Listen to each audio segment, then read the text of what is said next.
Hello students, welcome to simplified education. हम कर रहे हैं chapter number 5 math class 10th का एपी अर्थमेटिक प्रोग्रेशन की एक्सरसाइज 5.1 का क्वेश्चन नंबर 4।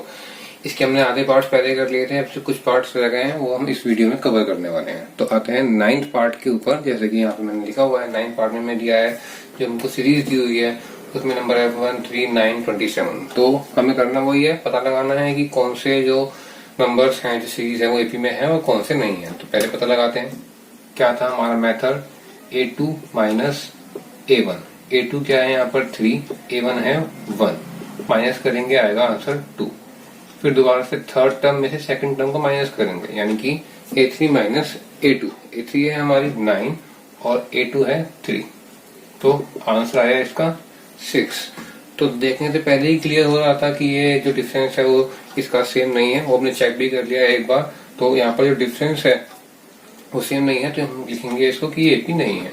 तो क्यों नहीं है, रीजन भी हमको देना है। Since D is not same, तो it is not an AP. ये वाला पार्ट हमारा यहीं पर खत्म हो गया। अब आते हैं अगले पार्ट के ऊपर, जहां पर हमको दिया है a, 2a, 3a और 4a। यहाँ पर हमको नंबर्स ना दे करके यहाँ पर वेरिएबल्स के साथ में नंबर अटैच करके दिए हुए हैं। तो इसको सॉल्व करते हैं, देखिए चेक करते हैं। प्रोसीजर हमारा वही रहेगा, a2 माइनस a1 करते हैं। a2 है हमारा 2a और a1 है a। अब यहाँ पे कंफ्यूजन थोड़ी सी ये होने वाली है इस वाले पार्ट में कि हमको जो a2 a1 हमको दिया हुआ है वो भी a की टर्म्स में ही दिया हुआ है। तो थोड़ा सा कंफ्यूजन करने के लिए ये खासकर a इसमें दिया है क्वेश्चन में। कुछ भी दे सकते हैं यहाँ पर, a की जगह b, c, d, q, x, y, z यहाँ पे, लेकिन जब a आ जाएगा तो a से हमारा कंफ्यूजन बढ़ जाएगा, क्योंकि a2 a1 ये भी 2a a। तो आपको थोड़ा ध्यान रखना है बस, a2 कौन सा a1 कौन सा है, कुछ भी कंफ्यूजन आपको आगे जाकर के नहीं होने वाला है।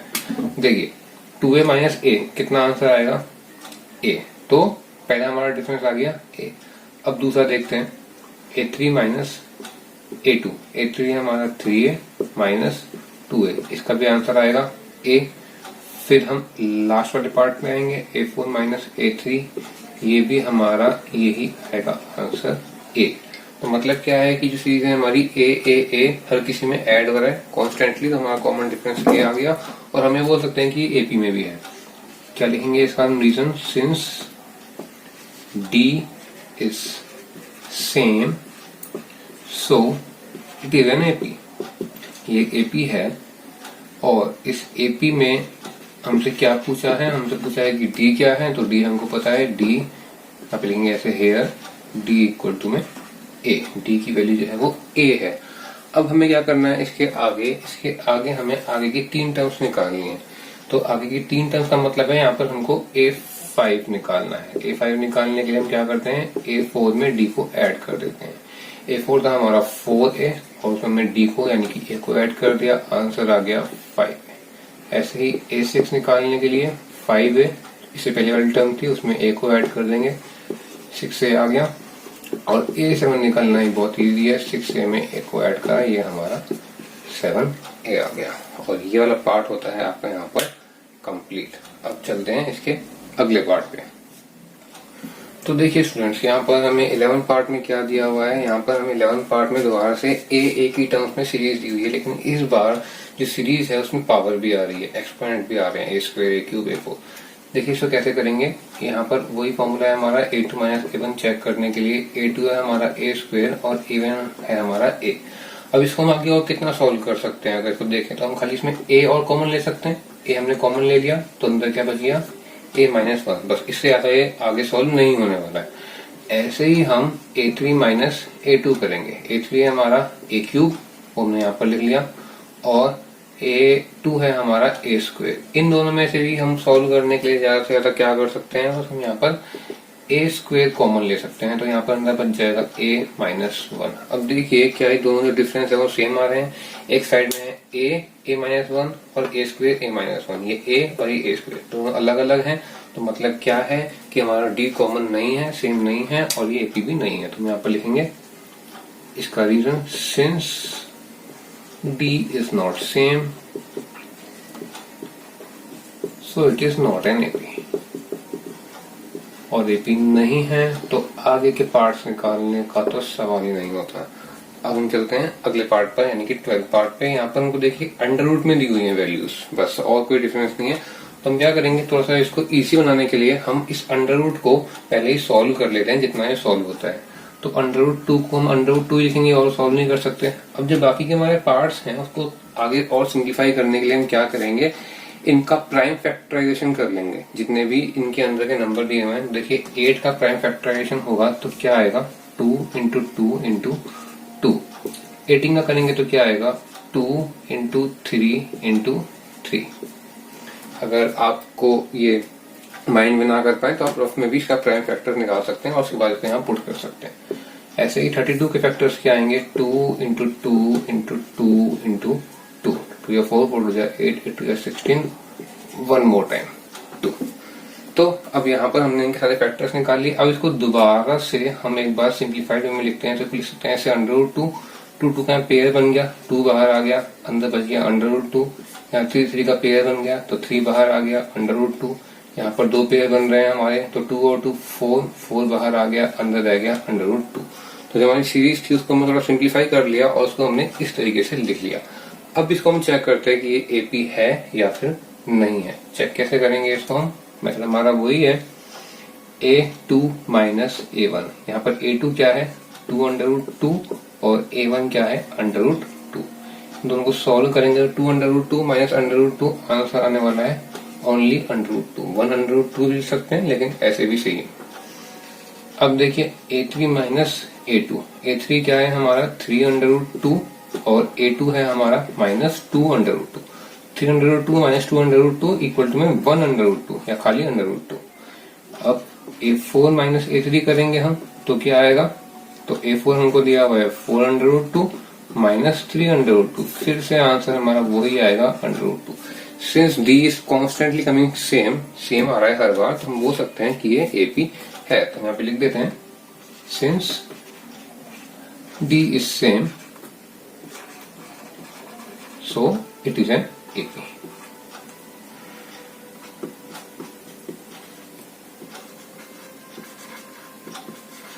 ये AP है। अब हमें क्या करना है, अगर ये AP है तो हमें इसकी आगे के टर्म्स निकालनी है, तो वो भी हम यहाँ पर निकाल लेते हैं इसकी आगे की टर्म्स। अब देखिए यहाँ पर सबसे पहले हमको यहाँ पर A4 तक दिया हुआ है, हमको A5 निकालना है। तो A5 निकालने के लिए क्या था फॉर्मूला, A4 प्लस D। हमारा A4 क्या है, A4 था हमारा जो हमने अभी सॉल्व करा था, उसको लेकर चलेंगे यहाँ पर 4 अंडर रूट 2। तो 4 अंडर रूट 2 प्लस हमारा जो D है वो है अंडर रूट 2। तो हमारा आंसर आ गया है ये 5 अंडर रूट 2। ऐसे ही हम A6 निकाल सकते हैं। 5 अंडर रूट 2 में हमको D यानी कि अंडर रूट 2 दोबारा से ऐड करना है, तो ये हो जाएगा हमारा 6 अंडर रूट 2। और A7 निकालने के लिए हम क्या करेंगे, 6 अंडर रूट 2 में ऐड कर देंगे अंडर रूट 2। तो ये हमारा आ गया 7 अंडर रूट 2। ये हमारा इसका आंसर है। लेकिन जब आप पीछे आंसर चेक करेंगे इसका आंसर शीट में, तो जो आंसर है वो थोड़ा सा डिफर कर रहा होगा। आंसर यही है, बस वही फॉर्म में नहीं दिया हुआ। जो फॉर्म है वो क्वेश्चन की फॉर्म में दिया हुआ है ऐसे। तो इसको क्वेश्चन की फॉर्म में कैसे कन्वर्ट कर सकते हैं हम, ऐसे कर देंगे तो भी ठीक है, लेकिन क्वेश्चन की फॉर्म में करना है तो कैसे करना है। अब देखिए 5 जो है उसको क्या हम लिख सकते हैं, 5 को मैं ब्रैकेट में कर रहा हूँ यहाँ पर अंडर रूट 25 लिख सकते हैं 5 को, क्योंकि अंडर रूट 25 को सॉल्व करेंगे तो 5 आंसर आने वाला है। तो 5 की जगह अंडर रूट 25 लिख दिया और साथ में है अंडर रूट 2। इन दोनों को सॉल्व करेंगे तो आंसर क्या आएगा, अंडर रूट 50। यही आंसर पीछे दिया हुआ है। ऐसे ही यहाँ पर हम 6 को लिख सकते हैं, यहाँ पर ब्रैकेट में मैं लिख देता हूँ यहाँ पर अंडर रूट 36, और उसको जब हम अंडर रूट 2 से माइनस करेंगे तो हमारा आंसर आ जाएगा अंडर रूट में 72। तो यही आंसर पीछे आ रहा होगा। अब यहाँ पर भी 7 को हम लिख सकते हैं अंडर रूट में 49, और अंडर रूट में 49 को जब हम अंडर रूट 2 से मल्टीप्लाई करेंगे तो हमारा आंसर क्या आएगा, अंडर रूट में 98। और यही आंसर जो है वो पीछे दिया हुआ है। तो इसको इस तरीके से भी लिख सकते हैं, बाकी सॉल्व करके इस फॉर्म में, अगर आपको आंसर मैच करना है, वरना इतना कर देंगे तो भी ठीक। तो इस तरीके से ये जो है हमारा 12 पार्ट भी यहाँ पर सॉल्व हो गया। अब चलते हैं अगले पार्ट की ओर। तो देखिए दोस्तों, यहाँ पर हमको 13 पार्ट में क्या दिया हुआ है। 13 पार्ट में हमको दिया है यहाँ पर वैल्यूज अंडर रूट में दी हुई हैं। तो जैसे हमने पिछले वाले पार्ट में किया था वैसे ही इसको भी करना है। हम पहले यहाँ पर जितना इसको सिंप्लीफाई कर सकते हैं फैक्टराइज करके उतना कर लेंगे। तो अंडर रूट 3 तो ऐसे ही रहेगा, इसको हम लिख सकते हैं यहाँ पर 2 इंटू 3 और 9 को हम यहाँ पर लिख सकते हैं अंडर रूट में 9 को हम लिख सकते हैं सिंपल 3 और 12 को हम लिख सकते हैं 2 इंटू 2 इंटू 3। तो इस तरीके से हम इनको फैक्टराइज कर लेंगे। अब इसको ऑल सॉल्व करें तो ये कितना आएगा अंडर रूट में 3। इसके कोई फैक्टर बाहर नहीं आए तो दोबारा से इसको कंबाइन कर देंगे, इसको अंडर रूट 6 ही रहने देंगे। यहाँ पर आ गया 3 और यहाँ पर हम इसको लिख सकते हैं 2 अंडर रूट 3। तो जो हमारी सीरीज थी वो चेंज होकर के इस तरीके से आ गई है। इसको सॉल्व करना इजी होगा। तो हम चेक करते हैं कि ये एपी में है या नहीं है। a2 माइनस a1 यानी कि under root 6 minus under root में 3। इसको अगर सॉल्व करेंगे तो उसी को हम लिख सकते हैं 2 इंटू 3 माइनस अंडर रूट में 3। अगर इसको हम आगे सॉल्व करते हैं तो ज्यादा से ज्यादा हम अंडर रूट 3 कॉमन ले सकते हैं दोनों में से। तो यहाँ बच जाएगा अंडर रूट 2 माइनस 1। तो सॉल्व करके इतना मैक्सिमम ये सॉल्व होता है a2 माइनस a1। ऐसे ही a3 माइनस a2 को सॉल्व करते हैं कि क्या आंसर आता है हमारे पास में। a3 है हमारे पास में 3 और a2 है अंडर रूट में 6। तो अब देखिए हम 3 को लिख सकते हैं अंडर रूट में 3 इंटू 3 और 6 को अंडर रूट में 2 इंटू 3। अब देखिए इन दोनों में से हम क्या कॉमन ले सकते हैं। अगर कुछ कॉमन आएगा तो वो अंडर रूट 3 आएगा, दोनों साइड में आ रहा है। अंदर यहाँ पे क्या बच गया, पहले वाले जिसमें यहाँ बच गया अंडर रूट 3, एक बाहर कॉमन ले लिया, यहाँ बच गया। यहाँ पर हमने अंडर रूट 3 कॉमन ले लिया तो खाली यहाँ पर अंडर रूट 2 कॉमन बच गया, तो माइनस अंडर रूट 2। तो हमारा जो दो हमारे डिफरेंस आ रहे हैं वो अलग अलग आ रहे हैं। a2 माइनस a1 हमारा ये आ रहा है और a3 माइनस a2 हमारा ये आ रहा है। दोनों टर्म्स अलग अलग हैं तो हम ये बोल सकते हैं कि ये AP में नहीं है क्योंकि D सेम नहीं आ रहा है। यहाँ पे लिखेंगे since D is not same, D same नहीं है so it is not N AP। तो ये AP भी नहीं है क्योंकि D हमारा कॉमन नहीं आ रहा है। अब आते हैं इसके अगले पार्ट में। अगला पार्ट भी बहुत इजी है। देखिए यहाँ पे कुछ नहीं है, बस यहाँ पर आपको नंबर्स की पावर दी हुई है तो आप पावर पहले सॉल्व कर लीजिए। 1 की पावर 1 और 2 तो 1 ही आ गया। 3 की पावर 2, 3 स्क्वायर यहाँ पे 9 आ जाएगा, 5 स्क्वायर 25 और 7 स्क्वायर 49। ये हो गई हमारी सीरीज सिंपल वे में कन्वर्ट। अब बस हमें चेक करना है कि AP है या नहीं है। दिख रहा है AP नहीं है लेकिन फिर भी हमें चेक करना पड़ेगा। a2 minus a1 9 minus 1 equal to में 8। ऐसे ही a3 माइनस a2 तो ये क्या आने वाला है 25 माइनस 9, 25 माइनस 9 इक्वल टू में 16। तो इस तरीके से हमने जो यहाँ पर डिफरेंस निकाला है वो अलग अलग आ रहा है। तो ये भी AP नहीं है। इसको हम यहाँ पर लिख देते हैं since D is not same so it is not an AP। तो अगर हमारा डिफरेंस पहले 2 बार में ही अलग अलग आता है तो आगे हमें करने की जरूरत नहीं पड़ती है, वहीं पे हम रोक देते हैं और बोल देते हैं कि ये AP नहीं है। AP नहीं है तो आगे की टर्म्स में निकालनी नहीं है। ये वाला पार्ट भी यहीं पर सोल्व होता है। अब चलते हैं अगले पार्ट पे। तो देखिए फ्रेंड्स, यहाँ पर हम आ गए अपने लास्ट पार्ट पे। इस क्वेश्चन के लास्ट पार्ट में हमको क्या दिया है, यहाँ पर हमको दोबारा से पावर दी हुई है। लास्ट वाले नंबर में पावर नहीं है तो हम क्या करेंगे, दोबारा से कुछ सिंप्लीफाई करेंगे। 1 का स्क्वायर 1, 5 का स्क्वायर 25, 7 का स्क्वायर 49 और 73 को 73 लिख देंगे। सीरीज हमारी थोड़ी सी चेंज हो गई है, थोड़ी सी हमने ऑल्टर कर लिया है। यहाँ पर अब हमें क्या करना है, चेक करना है कि ये AP है या नहीं है। यानी कि a2 माइनस a1 25 माइनस 1 24 और a3 माइनस a2 जब हम करते हैं तो क्या आता है 49 माइनस 25 अगर देखें तो दोबारा से जो है 24 ही नंबर आ रहा है, तो हमें दोबारा एक बार फिर से चेक करना पड़ेगा A4 माइनस A3 करके, यानी कि 73 माइनस 49। और इसको अगर हम सॉल्व करते हैं तो इसका भी आंसर हमारा 24 ही आ रहा है। मतलब क्या है कि डी हमारा कांस्टेंट है, तो ये एपी है। यहाँ पे लिखेंगे सिंस डी इज सेम, क्योंकि जो डी है हमारा वो सेम आ रहा है, so it is an AP. तो ये एपी है।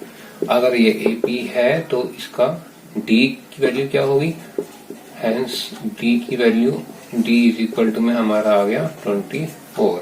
और अब हमें आगे की टर्म्स निकालनी है, इसमें नेक्स्ट 3 टर्म्स। तो 4 टर्म हमको दी हुई है, A5 हमको निकालना है। A5 निकालने के लिए A4 में हम D को ऐड कर देंगे। A4 की वैल्यू कितनी थी 73 में हमने D को ऐड कर दिया, तो ये हमारा कितना आया, ये आया हमारा 97।